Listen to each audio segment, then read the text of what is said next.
ground is burning. The ground is not burning. I've just been having a lot of crazy dreams.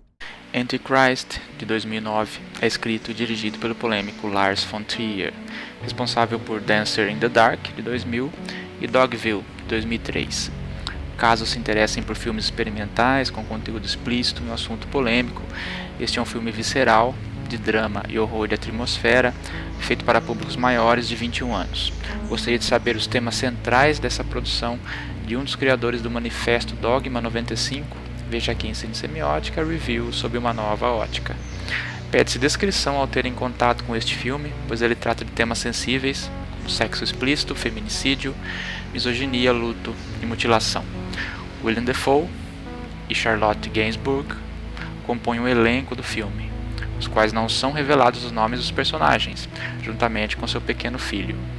A criança é a base narrativa, pois sua morte no início abrirá o caminho para a compreensão dos diversos signos que vão se revelando em 3 atos: o acidente da criança, o luto incurável da esposa e o tratamento psicológico dela junto ao seu marido em uma cabana afastada da civilização.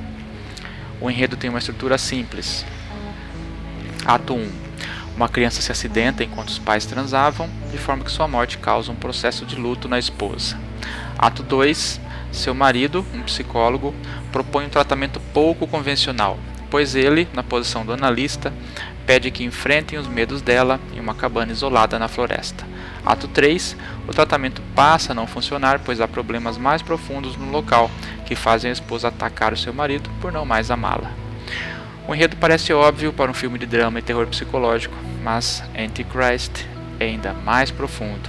Há diversas simbologias apresentadas no decorrer do filme, de natureza conceitual, que tematizam questões relativas à Bíblia, ao sobrenatural, ao agnosticismo, ao sacrifício de bruxas, ao diabo e à maldade humana.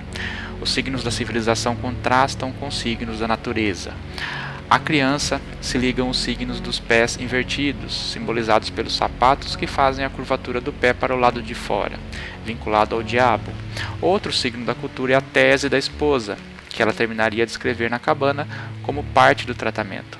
Ao relatar a história do feminicídio na Idade Média, a personagem defende um ponto de vista diferente em sua tese. Talvez a polêmica maior esteja na questão da inversão da misoginia, mas ainda é interpretativo no filme. Os signos da natureza são representados por animais, um veado, uma raposa e um corvo.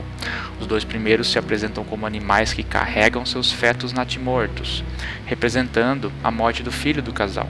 Cada um também irá representar uma das fases do processo de luto pelo qual passa a esposa, sofrimento, dor e desespero, que deverá descobrir o maior medo dela à medida que também transfere suas visões de luto ao próprio marido, um ser cético que polemicamente se compromete a tratá-la.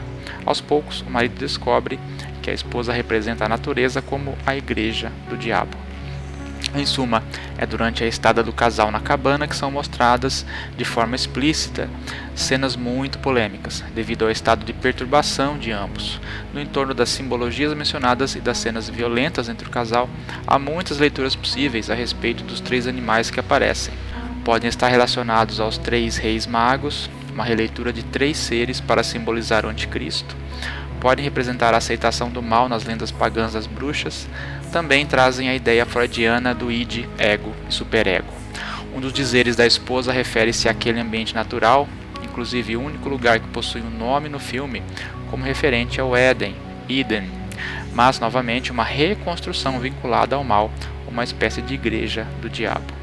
Um filme experimental, com elementos de terror psicológico e de atmosfera, mas transformado em algo extremamente controverso nas mãos de Lars von Trier, sobretudo em virtude da nudez e das cenas de violência explícita. Cine Semiótica Review sobre uma nova ótica.